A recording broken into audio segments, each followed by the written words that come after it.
gavau tak biškiai įdomesnį žinutį. Sako, tu negerai sveikinėsi su motociklistais kitais. Tu rodai nepagarbą, reikia rodyti 2 pirštus apačioj. 2 wheels on the ground. Kodėl tu ne taip rodai? Agirdi.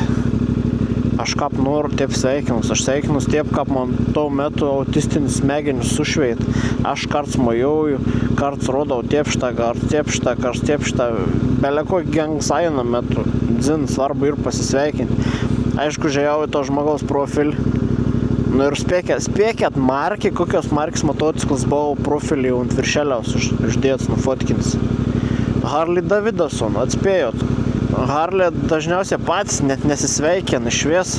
Matyto dinis triukis teik užspaud ranką, kad nutirps, nebepakel pasisveikinti. Tai kur ir didesnė nepagarba. Nepasisveikinti išvies, nes žmogus su kitokiu motociklu važiuoja. Ar pasisveikinti ne taip, o pasisveikinti savo kokią nors belę kokį. Taip, kad gali sveikinti skapnu ir sako, rodai nepagarbą. Moks važiuo. Jo, tau kliackis. Siekda neparodė, kaip trečią bėgį jungti. Nieko, išmoksi. Dabar visi rodė savo dragsterių. Oi, BMW priekyje be katalizatoriaus įtariu.